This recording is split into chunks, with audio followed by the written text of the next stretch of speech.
मेरे प्यारे देशवासियों, कभी कभी सबसे बड़ा उजाला वहीं से फूटता है जहां अंधेरे ने सबसे ज्यादा डेरा जमाया हो। ऐसा ही एक उदाहरण है झारखंड के गुमला जिले का। एक समय था जब ये इलाका माओवादी हिंसा के लिए जाना जाता था। बासिया ब्लॉक के गांव वीरान हो रहे थे। लोग डर के साए में जीते थे। रोजगार की कोई संभावना नजर नहीं आती थी। जमीनें खाली पड़ी थी और नौजवान पलायन कर रहे थे। लेकिन फिर बदलाव की एक बहुत ही शांत और धैर्य से भरी हुई शुरुआत हुई। ओम प्रकाश साहू जी नाम के एक युवक ने हिंसा का रास्ता छोड़ दिया। उन्होंने मछली पालन शुरू किया। फिर अपने जैसे कई साथियों को भी इसके लिए प्रेरित किया। उनके इस प्रयास का असर भी हुआ। जो पहले बंदूक थामे हुए थे, अब मछली पकड़ने वाला जाल थाम चुके हैं। साथियों, ओम प्रकाश साहू जी की शुरुआत आसान नहीं थी। विरोध हुआ, धमकियां मिली, लेकिन हौसला नहीं टूटा। जब प्रधानमंत्री मत्स्य संपदा योजना आई तो उन्हें नई ताकत मिली। सरकार से ट्रेनिंग मिली, तालाब बनाने में मदद मिली और देखते देखते गुमला में मत्स्य क्रांति का सूत्रपात हो गया।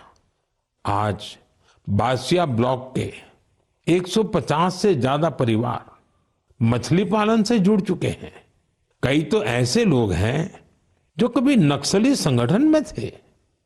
अब वे गांव में ही सम्मान से जीवन जी रहे हैं और दूसरों को रोजगार दे रहे हैं। गुमला की यह यात्रा हमें सिखाती है, अगर रास्ता सही हो और मन में भरोसा हो तो सबसे कठिन परिस्थितियों में भी विकास का दीप जल सकता है। मेरे प्यारे देशवासियों, क्या आप जानते हैं ओलंपिक के बाद सबसे बड़ा खेल आयोजन कौन सा होता है?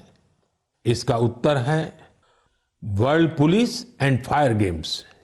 दुनिया भर के पुलिसकर्मी, फायर फाइटर्स, सिक्योरिटी से जुड़े लोग, उनके बीच होने वाला स्पोर्ट्स टूर्नामेंट। इस बार यह टूर्नामेंट अमेरिका में हुआ और इसमें भारत ने इतिहास रच दिया। भारत ने करीब करीब 600 मेडल जीते।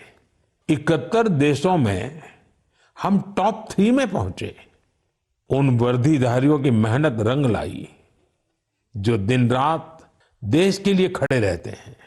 हमारे ये साथी अब खेल के मैदान में भी झंडा बुलंद कर रहे हैं।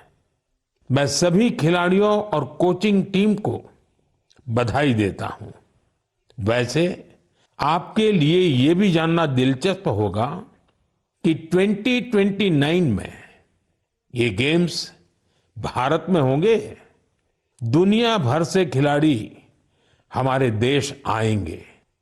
हम उन्हें भारत की मेहमान नवाजी दिखाएंगे, अपनी खेल संस्कृति से परिचय कराएंगे।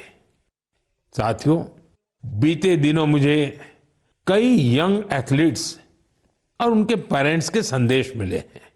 इनमें खेलो भारत नीति 2025 की खूब सराहना की गई है। इस नीति का लक्ष्य साफ है, भारत को स्पोर्टिंग सुपर पावर बनाना। गांव, गरीब और बेटियां इस नीति की प्राथमिकता है। स्कूल और कॉलेज अब खेल को रोजमर्रा की जिंदगी का हिस्सा बनाएंगे। खेलों से जुड़े स्टार्टअप्स, चाहे वो स्पोर्ट्स मैनेजमेंट हो या मैन्युफैक्चरिंग से जुड़े हो, उनकी हर तरह से मदद की जाएगी। सोचिए, जब देश का युवा खुद के बनाए रैकेट, बैट और बॉल के साथ खेलेगा तो आत्मनिर्भरता के मिशन को कितनी बड़ी ताकत मिलेगी। साथियों, खेल टीम स्पिरिट पैदा करते हैं। ये फिटनेस, आत्मविश्वास और एक मजबूत भारत के निर्माण का रास्ता है। इसलिए खूब खेलिए, खूब खेलिए।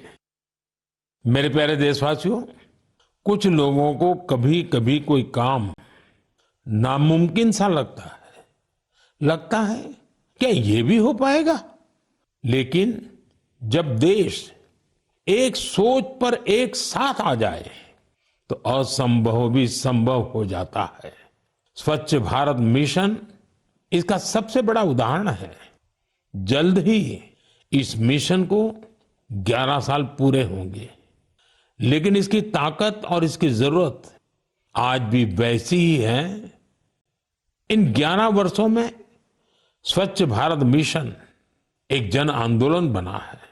लोग इसे अपना फर्ज मानते हैं और यही तो असली जन भागीदारी है। साथियों, हर साल होने वाले स्वच्छ सर्वेक्षण ने इस भावना को और बढ़ाया है। इस साल देश के 4,500 से ज्यादा शहर और कस्बे इससे जुड़े 15 करोड़ से अधिक लोगों ने इसमें भाग लिया।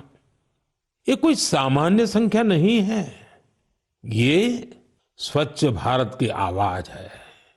साथियों, स्वच्छता को लेकर हमारे शहर और कस्बे अपनी जरूरतों और माहौल के हिसाब से अलग अलग तरीकों से काम कर रहे हैं और इनका असर सिर्फ इन शहरों तक नहीं है, पूरा देश इन तरीकों को अपना रहा है। उत्तराखंड में कीर्तिनगर के लोग पहाड़ों में वेस्ट मैनेजमेंट की नई मिसाल कायम कर रहे हैं। ऐसे ही बेंगलुरु में टेक्नोलॉजी से ऑर्गेनिक वेस्ट मैनेजमेंट का काम हो रहा है। अरुणाचल में एक छोटा सा शहर रोइंग है। एक समय था जब यहां लोगों के स्वास्थ्य के सामने वेस्ट मैनेजमेंट बहुत बड़ा चैलेंज था। यहां के लोगों ने इसकी जिम्मेदारी ली। ग्रीन रोइंग इनिशिएटिव शुरू हुआ और फिर रिसाइकल वेस्ट से एक पूरा पार्क बना दिया गया। ऐसे ही कराड़ में, विजयवाड़ा में वाटर मैनेजमेंट के कई नए उदाहरण बने हैं। अहमदाबाद में रिवर फ्रंट पर सफाई ने भी सबका ध्यान खींचा है। साथियों, भोपाल की एक टीम का नाम है सकारात्मक सोच। इसमें 200 महिलाएं हैं। ये सिर्फ सफाई नहीं करती, सोच भी बदलती है। एक साथ मिलकर शहर के 17 पार्कों की सफाई करना, कपड़े के थैले बांटना, इनका हर कदम एक संदेश है। ऐसे प्रयासों की वजह से ही भोपाल भी अब स्वच्छ सर्वेक्षण में काफी आगे आ गया है। लखनऊ की गोमती नदी टीम का जिक्र भी जरूरी है। 10 साल से हर रविवार बिना थके, बिना रुके इस टीम के लोग स्वच्छता के काम में जुटे हैं। छत्तीसगढ़ के बिल्हा का उदाहरण भी शानदार है। यहां महिलाओं को वेस्ट मैनेजमेंट की ट्रेनिंग दी गई और उन्होंने मिलकर शहर की तस्वीर बदल डाली। गोवा के पणजी शहर का उदाहरण भी प्रेरक है। वहां कचरे को 16 कैटेगरी में बांटा जाता है और इसका नेतृत्व भी महिलाएं कर रही हैं। पणजी को तो राष्ट्रपति पुरस्कार भी मिला है। साथियों, स्वच्छता सिर्फ एक वक्त का, एक दिन का काम नहीं है। जब हम साल में हर दिन, हर पल स्वच्छता को प्राथमिकता देंगे, तभी देश स्वच्छ रह पाएगा।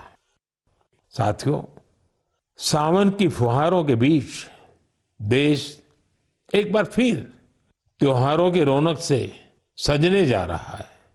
आज हरियाली तीज है, फिर नागपंचमी और रक्षाबंधन, फिर जन्माष्टमी, हमारे नटखट कान्हा के जन्म का उत्सव।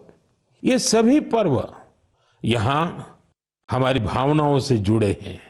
ये हमें प्रकृति से जुड़ाव और संतुलन का भी संदेश देते हैं। आप सभी को इन पावन पर्वों की ढेर सारी शुभकामनाएं। मेरे प्यारे साथियों, अपने विचार और अनुभव साझा करते रहिए। अगले महीने फिर मिलेंगे। देशवासियों की कुछ और नई उपलब्धियों और प्रेरणाओं के साथ आपका ध्यान रखिए। बहुत बहुत धन्यवाद।